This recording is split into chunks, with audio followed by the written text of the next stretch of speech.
وہ ہماری آنکھوں کے سامنے ہے۔ 1 جنوری 2023 وہ ہم تو ہیں، اس ملک میں نعرے تو ہیں بیٹی بچاؤ بیٹی پڑھاؤ، لیکن عملاً بیٹی کے ساتھ جو کچھ ہو رہا ہے وہ ہماری آنکھوں کے سامنے ہے۔ 1 جنوری 2023 آج سے 20 دن پہلے دلی میں انجلی سنگھ کے ساتھ جو کچھ ہوا کہ 5 لوگ ٹیکسی میں بیٹھے، لڑکی کو انہوں نے ایکسیڈنٹ کروایا، لڑکی ان کے ایکسل میں پھنس گئی اور 12 کلومیٹر تک اس لڑکی کو گھماتے رہے، اس کے جسم کے سارے کپڑے پھٹ گئے، اس کا سر تڑک کر پھوٹ گیا، اس کا بھیجا غائب ہو گیا، ہاسپٹل نہیں پہنچ سکا اس کا بھیجا، اور وہ راستے ہی میں مر گئی۔ اس چلانے والوں میں ایک وہ ممبر بھی ہے جو رولنگ پارٹی کا ہے، وہ اس پارٹی کا ممبر ہے، وہ اس کا ریسپانسبل پرسن ہے جو بیٹی بچاؤ اور بیٹی پڑھاؤ کا نعرہ لگاتے ہیں۔ جب کلپریٹس پاور والے ہوتے ہیں، جب کلپریٹس ہندوتوا وادی ہوتے ہیں، منووادی ہوتے ہیں، جب کلپریٹس وہ لوگ ہوتے ہیں جو اقتدار سے قریب ہوتے ہیں، تو جرم جرم نہیں رہتا۔ بلقیس بانو کے ساتھ جو کچھ ہوا آپ جانتے ہیں، 14 وہ لوگ جنہوں نے گجرات میں 2022 میں بلقیس بانو کی عصمت پر حملہ کیا، شدید ترین تکلیف دی، انہیں باعزت بری کیا جاتا ہے، انہیں پھول کے ہار پہنائے جاتے ہیں۔ ہاتھرس میں بیٹی کے ساتھ کیا ہوا آپ جانتے ہیں۔ یہ 2012 میں جب دلی یونیورسٹی کی ایک لڑکی پر بہت شدید حملہ ہوا تو نربھیا کیس کے نام سے معروف ہوا، اس وقت یہی لوگ جب اپوزیشن میں تھے تو ہنگامہ مچا دیا، آسمان مطلب یہ ہے کہ اتنا ہنگامہ برپا کیا کہ سارا میڈیا متوجہ ہوا، پورے ملک میں احتجاجات ہوئے، مرد بھی، عورتیں بھی، نوجوان بھی، طلبہ بھی سڑک پر آ گئے۔ 2012 میں جو حساسیت تھی عورتوں کے مظالم پر، 2022 میں وہ حساسیت، وہ سینسیٹیوٹی کیوں ختم ہو گئی؟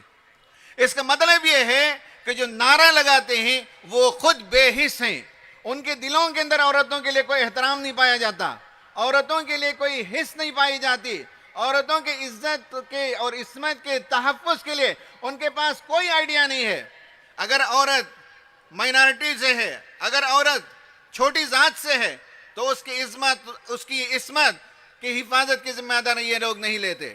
ہاں، اگر شردھا پر کیس ہوتا ہے، ظلم ہوتا ہے، آفتاب پر آج ہی کورٹ میں 3000 پیج کا FIR داخل کیا گیا۔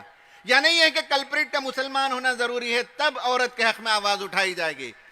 اگر عورت کسی اور ذات سے، کسی اور مذہب سے تعلق رکھتی ہے تو اس کے سلسلے میں آج بھی بدستور ظلم جاری ہے۔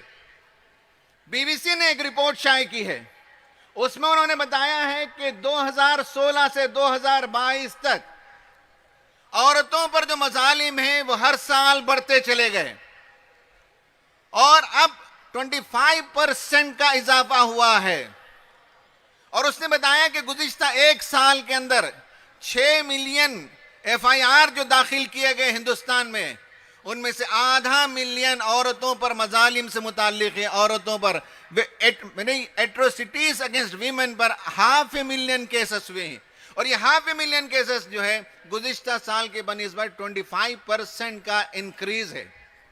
انڈیا ٹوڈے نے ابھی ایک اور سروے میں بتایا کہ ہندوستان میں جو MLAs کے لیے ٹکٹس دیے جاتے ہیں ان میں سے 26 لوگ وہیں جن پر ریپ کا مقدمہ دائر ہے، ان میں سے 327 لوگ ایسے ہیں جن پر عورتوں کے اگینسٹ میں ظلم کرنے کا کیس جاری ہے۔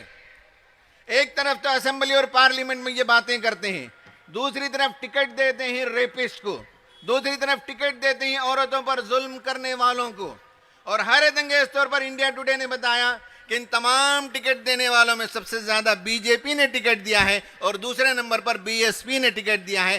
آپ بتائیے کہ بیٹی بچاؤ بیٹی پڑھاؤ کا نعرہ لگاتے ہیں اور ٹکٹ دیتے ہیں عورتوں کے ساتھ ظلم کرنے والوں کو. ریپسٹ کو ٹکٹس دیے جاتے ہیں ایم ایل ایز کے لیے, ایم پیز کے لیے. یہ اس ملک کے اندر ہو رہا ہے. اس لیے یہ کانفرنس کا انعقاد کیا جا رہا ہے کہ آواز اٹھائی جائے, لوگوں کو بتایا جائے کہ اصل میں ان کے ہاں وہ دلچسپی نہیں ہے عورتوں کے سلسلے میں. آپ وہ کام کر سکتی ہیں. آپ اگر اٹھیں گے اور اس ملک کی عام خواتین کو ساتھ لے کر کھڑی ہو جائیں گی تو انشاءاللہ یہاں عورتوں کی سربلندی ہوگی, عورتوں کی عزتوں کا تحفظ ہوگا, عورتوں کو ان کا مقام ملے گا, ورنہ عورتوں کو مقام نہیں ملے گا. اس کی وجہ یہ ہے کہ یہاں کے آج بھی ایک بڑی تعداد کے لوگ جب عورت پیدا ہوتی ہے تو اسے منحوس سمجھتے ہیں, اسے کوئی اچھی خبر, اچھی نیوز نہیں سمجھتے.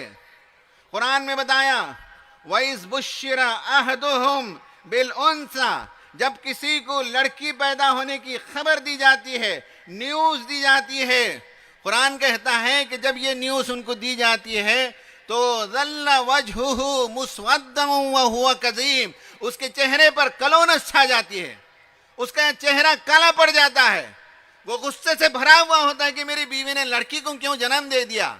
يَتَوَارَى مِنَ الْقَوْمِ مِنْ سُوءِ مَا بُشِّرَ, کے لیے عورت کمائے گی تو اس کی اپنی کمائی ہے.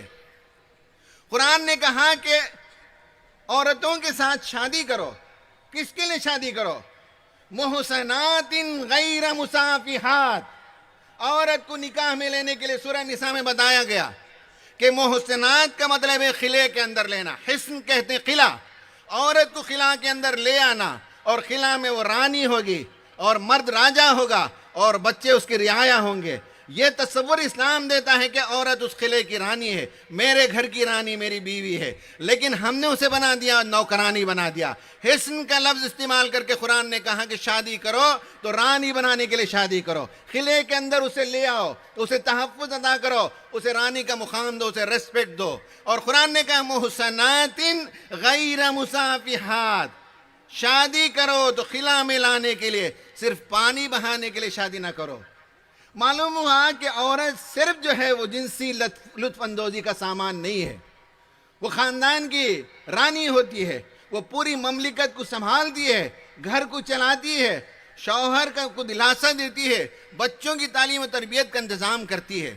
اسلام کا آئیڈیا دیکھیے, نساء کے ساتھ ہر مرتبہ نساء ہے اور اس کے ساتھ کوئی نیا آئیڈیا آپ کو ملے گا. یا تو سفکس والی آیت پڑھیے یا پریفکس والی آیت پڑھیے, ہر بار نساء کے ساتھ ایک نیا آئیڈیا آپ کو ملے گا.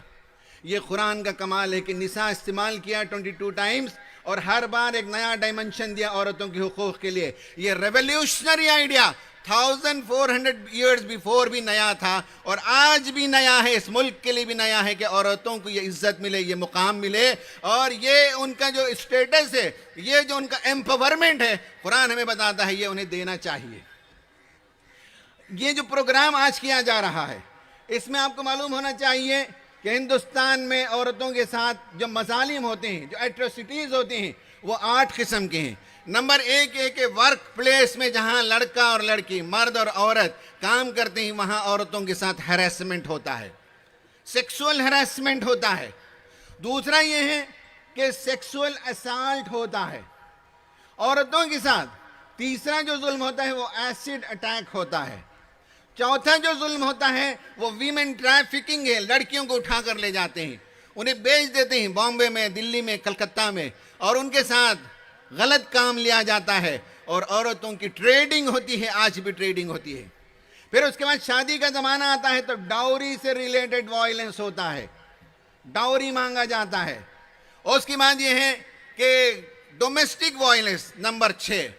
نمبر 7 گھر میں لڑکی پیدا ہوتی ہے تو لڑکی کو ختم کر دیا جائے, ابارشن کر دیا جائے. اسکین رپورٹ میں معلوم ہو کہ لڑکی آنے والی ہے تو فیمیل فیٹیسائڈ یا فیمیل انفینٹیسائڈ, اور آخر میں آنر کلنگ, کہ ان کی ذات اور برادری کا لڑکا اگر نہیں ملا اور لڑکی نے کسی اور ذات برادری کے لڑکے کے ساتھ شادی کر لی تو اسے قتل کر دیا جاتا ہے.